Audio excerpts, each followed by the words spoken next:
আসসালামু আলাইকুম। কেমন আছেন বন্ধুরা? আবারও হোমিও এইড চ্যানেলের পক্ষ থেকে আপনাদের মাঝে হাজির হলাম আমি ডাক্তার জে.এম. হাসান চিশতি। আমার আজকের আলোচনার বিষয় আমাশয়ে ভুগছেন, খেয়ে দেখুন হলুদ। তার আগে যারা এখনও আমাদের এই চ্যানেলটি সাবস্ক্রাইব করেননি তারা দয়া করে সাবস্ক্রাইব করে নিন এবং পাশে থাকা বেল আইকনটি প্রেস করে রাখুন, যাতে পরবর্তী ভিডিও আপলোড হওয়ার সাথে সাথে আপনাদের কাছে নোটিফিকেশনটি চলে যায়।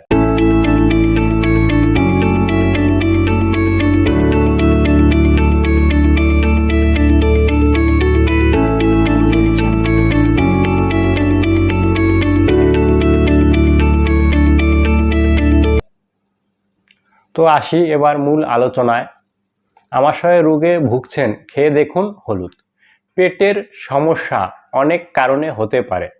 পেটের সমস্যা হলে আমরা মূলত বলে থাকি হজমে সমস্যা হয়েছে।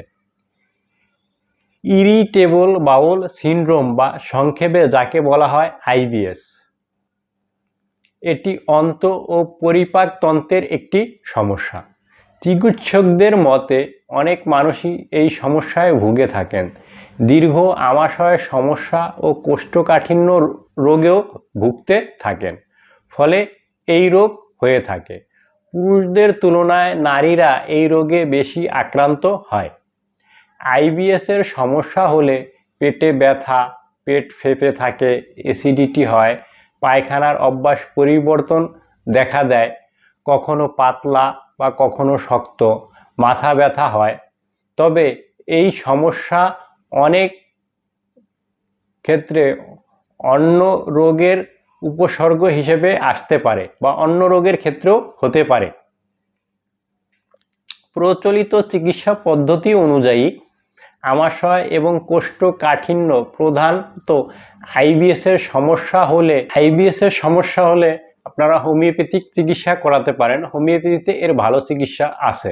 তবে জীবনযাপন ও খাদ্যাভ্যাসের পরিবর্তনে এ সমস্যা থেকে অনেকটাই মুক্তি পাওয়া সম্ভব।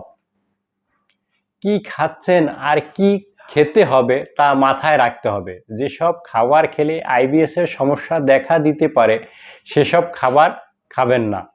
গবেষণায় দেখা গেছে হলুদ খেলে আইবিএসের সমস্যা 60% কমে যায়। তাই চিকিৎসকদের পরামর্শ অনুযায়ী দিনে 300 থেকে 400 মিলিগ্রাম হলুদ খেতে পারেন। তবে আমাশয় 4 অথবা 6 সপ্তাহের বেশি সময় থাকলে অবশ্যই চিকিৎসকের পরামর্শ নিতে হবে। ধন্যবাদ সবাইকে। আমার এই ভিডিওটি আপনাদের ভালো লাগলে লাইক, কমেন্ট ও শেয়ার করে অন্যদের দেখার সুযোগ করে দিবেন। সুস্থ থাকবেন, ভালো থাকবেন, হোমিও এইডের পাশে থাকবেন। আল্লাহ হাফেজ।